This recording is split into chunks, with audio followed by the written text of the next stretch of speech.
రామ్ నారాయణ రామ్. ఒకరు అడిగారు, ప్లేన్చెట్ అంటే ఏమిటి? నేను ఏ విషయంలోనూ అర్థం లేకుండా ఏదైనా చెప్పదలుచుకోను, మీరు అర్థం చేసుకోవాలి. ప్లేన్చెట్ ద్వారా దేవతలను పిలుస్తారు. చాలా మంది ఇందులో పాల్గొంటారు. అందులో ఏమి జరుగుతుంది? చాలా మంది ఒకచోట కూర్చుని ఒకరిని గురించి ఆలోచిస్తారు. వారు వస్తారని నమ్ముతారు. ఎవరో ఒకరి చెయ్యి వణికితే వారు వచ్చారని భావిస్తారు. ఆ తరువాత వారి కోసం ప్రశ్నిస్తారు, మీరు ఎక్కడి నుండి వచ్చారు? సమాధానంగా సప్త అని వ్రాయబడుతుంది. దీని ద్వారా వారు సప్తలోక నుండి వచ్చారని భావిస్తారు. వారితో బుద్ధదేవుడిని పంపించండి అని చెప్పబడుతుంది.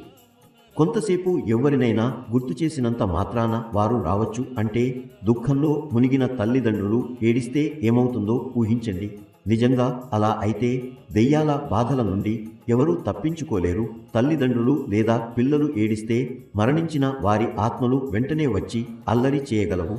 ఇది ఊహించడానికే భయంకరంగా ఉంది. ఈ విషయాల ద్వారా భగవంతుని తత్వాన్ని ఆటవికం చేశారు. సాధారణ ప్రజలు సాధారణ విషయాలను మాత్రమే అర్థం చేసుకోగలరు. కానీ అధిక వివరణ అవసరమైనప్పుడు గందరగోళం ఏర్పడుతుంది.